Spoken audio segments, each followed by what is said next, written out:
The moment the security guards grabbed his arm, the entire grand lobby froze, because the man they were dragging away was not a criminal, not a trespasser, not a threat, but a broken single father holding a trembling little girl who refused to let go of his coat.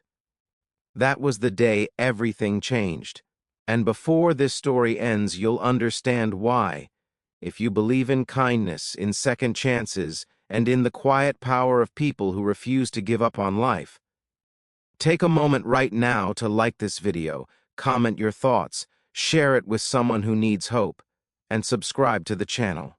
Your support keeps stories like this alive. The city of Arlington Heights was preparing for its biggest public ceremony of the year. Flags lined the streets, police cruisers blocked intersections, black SUVs rolled through the gates of the prestigious War Memorial Convention Center, where high-ranking officials, decorated veterans, politicians, and military leaders were gathering to honor General Robert Hawthorne, one of the nation's most respected war heroes. The building itself gleamed like a palace of glass and steel, its marble floors polished until they reflected the faces of everyone who walked inside. Outside those massive doors stood Ethan Cole, a man whose shoes were worn thin, whose coat had been mended too many times, and whose heart had been broken more than any person should endure. In his arms he carried his 6-year-old daughter, Lily, fast asleep, her small fingers clinging to his collar as if the world might take him away if she let go. Ethan had not planned to come here, but life had backed him into a corner. 3 years earlier, Ethan had been a mechanical engineer, a man with a steady job, a modest home, and a wife he adored. Then cancer came. It took his wife in less than a year. Medical bills took his savings, grief took his focus, his company downsized. He lost his job, he sold the house, then the car, then almost everything. What remained was Lily, a backpack of clothes, and the promise he had made at his wife's hospital bed, that no matter what happened, their daughter would always be safe. But safe didn't mean easy. They drifted from shelter to shelter, couch to couch, motel to motel when he could afford it. Ethan worked every odd job he could find: construction, warehouse shifts, night cleaning, deliveries, anything that kept food on the table. Some nights he went without eating so Lily wouldn't notice the difference. What brought him to the convention center was not pride, nor desperation for charity. It was something far heavier. Inside that building stood the only man who could confirm the truth about Ethan's past. The truth that could open the door to a stable job, a new beginning, and a chance to finally give Lily a real home again. General Hawthorne.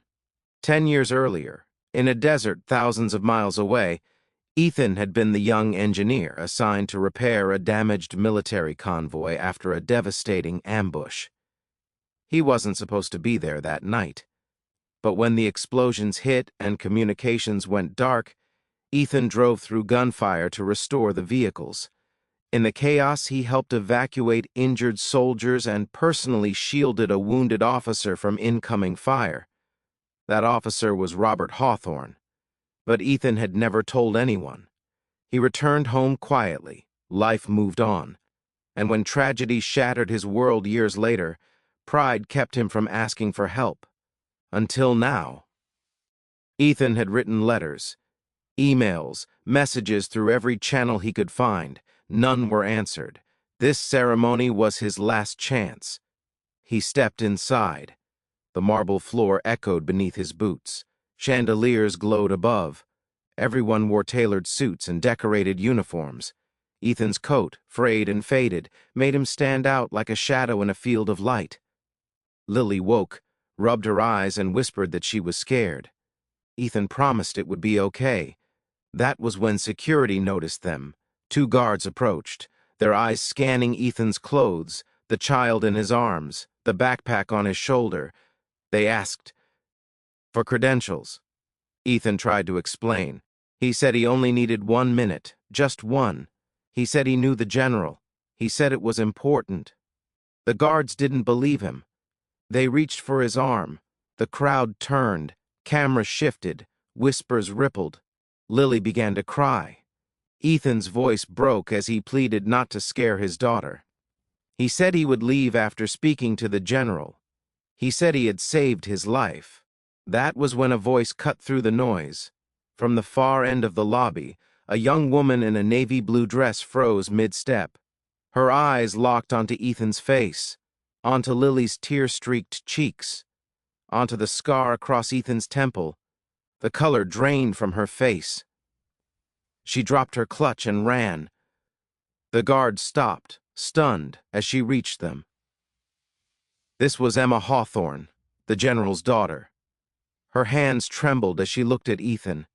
She whispered his name, and everything stopped. She told the guards they were making a terrible mistake. She said this man was the reason her father was alive. She said this was the man he spoke about in hushed tones when he thought no one was listening. The one who had carried him from burning wreckage, the one who refused a medal and vanished. The guards slowly released Ethan's arm. Silence swallowed the room. Emma turned to Lily, knelt, wiped her tears, and promised her that no one would ever hurt her dad here. Then she took Ethan's hand and walked him through the stunned crowd, toward the doors marked restricted. Access. Inside, General Hawthorne was reviewing his speech. When he saw Ethan, the general's breath left him. A lifetime of war hardened his face, but his eyes filled. He crossed the room, pulled Ethan into an embrace that left neither man able to speak. Everything Ethan had carried for years finally cracked open. The general learned everything. The cancer, the loss, the homelessness, the endless struggle. And he did what generals do when they find one of their own. He took responsibility. By the end of the week, Ethan had a job offer from a defense engineering firm that partnered with the military, housing assistance, child care support, medical coverage for Lily, a chance to start over. But the real miracle wasn't the job or the apartment or the stability. It was what Lily said the first night they slept in their new home. She told her father she wasn't scared anymore. Months later, Ethan stood in that same convention center, this time in a suit, his shoulders straight, Lily beside him wearing a bright yellow dress. He was being recognized quietly, without cameras, without applause, because that's the kind of man he was. Before the ceremony ended, the general turned to the crowd and said, "Some heroes never wear uniforms, and some battles are fought long after the war ends." Ethan looked at Lily. She smiled. Life had not become perfect, but it had become possible, and sometimes that's the greatest victory of all. If this story touched your heart even a little, I say take a moment to like, comment, and share this video. It helps these stories reach people who need them most. And before this video ends, leave a comment telling us where you're watching from. Your voice matters more than you know. Because somewhere, right now, another single parent is standing outside a door, hoping someone will finally see them, and maybe this story will remind them not to give up,